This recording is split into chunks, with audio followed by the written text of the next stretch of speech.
Role. राजधानी दिल्ली के अंदर जहां राजनीति गर्म है शराब को लेकर, वही मैं आपको बताना चाहूँ बुराड़ी के अंदर आप देख सकते हैं अथॉरिटी के ठीक सामने जो प्राइवेट ठेके खुलने थे उस पर एमसीडी द्वारा सील लगा दी गई है। ये सील क्यों लगाई गई? क्योंकि कई जगह ठेके खुल गए हैं, लेकिन इस बिल्डिंग के नीचे एमसीडी के द्वारा कल शाम को सील लगाई गई है। आप तस्वीरों के माध्यम से देख सकते हैं कि जहाँ रेजिडेंशियल एरियो में मिक्स लैंड यूज़ की ज़मीनें हैं उनको लेकर गवर्नमेंट ने पॉलिसी तो बनाई थी, लेकिन फिर भी इस शराब की दुकान को सील किया गया। इसको लेकर भारतीय जनता पार्टी और एमसीडी के लोग काफ़ी सराहना कर रहे हैं एमसीडी की। अब ये देखना होगा कि ये कोर्ट के माध्यम से सील खुलेगी या आने वाले कुछ दिनों में आपसी जुगाड़ से सील खोल ली जाए। चाहती हूँ उस टाइम ये लगा हम लोगों को कि ये कम से कम दिल्ली की चिंता करके और अभी प्लान किए हैं, तो हो सकता है कि नहीं वो करेंगे इस काम को। लेकिन जब मार्केट में दिखना शुरू हुआ तो भाजपा तुरंत एक्टिव हुई। भारतीय जनता पार्टी के हम माननीय आदेश गुप्ता जी का धन्यवाद करना चाहते हैं, माननीय जेपी नड्डा जी का धन्यवाद करना चाहते हैं कि उन्होंने दिल्ली के सभी भाजपा के एक एक कार्यकर्ता को अपना आश्वासन दिए कि आपको डरने की ज़रूरत नहीं है, ठेका एक भी नहीं खुलना चाहिए। हाँ, जो अनलीगल है वहाँ पे सबका विरोध है, जो लीगल है वहाँ हम लोग कुछ कह भी नहीं रहे हैं।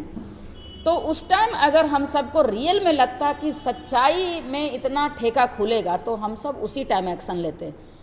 हमें लगा कि दिल्ली देश की राजधानी में केजरीवाल जी को सद्बुद्धि आ गया होगा, इसीलिए शांत हो गए थोड़ा। लेकिन अभी भी आपको 800 850 ठेके तो खुले नहीं हैं अभी पूरे के पूरे। जैसे ही इनका खुलना शुरू हुआ हम लोगों ने तुरंत एक्टिव होकर के इस काम को किया। और मुझे लगता है पूरी दिल्ली में अगर सबसे पहला कोई ठेका सील हुआ होगा तो वो झड़ौदा वार्ड का सबसे पहला ठेका सील हुआ है। तो मैं तो कहती हूँ कि इसी तरह से हमारे साथ क्षेत्र की जनता ने बहुत शाबाशी भी दी है। मैं उनका धन्यवाद भी करती हूँ कि जो जुड़ करके हम सबके साथ, और भारतीय जनता पार्टी झड़ौदा मंडल के सभी कार्यकर्ताओं का भी धन्यवाद करती हूँ कि जो मेरे साथ खड़े होकर के इस काम को किए। कौन सा ऐसा गुनाह किया है जो महिलाओं ने इनको गद्दी पे बिठाया? उन महिलाओं के साथ इतना मतलब कि नाइंसाफ़ी कि वो बेचारी 7 साल से राशन कार्ड के दुकानों में जाके लाइन लगाती हैं और उनका राशन कार्ड नहीं बनता है। उनका पेंशन के लिए अगर वहाँ जाकर के हाजिरी लगाते हैं तो उनका पेंशन नहीं मिलता है। और कहा जाता है कि पेंशन जो बनवाने जाती है महिलाएं, उनके दिल्ली के विधायक उनको, आप सुने भी होंगे कि आम आदमी पार्टी के विधायक उनके पास एक महिला राशन कार्ड बनाने जाती हैं तो उनको क्या सलूक किया जाता है ये हम मीडिया के सामने कह भी नहीं सकते।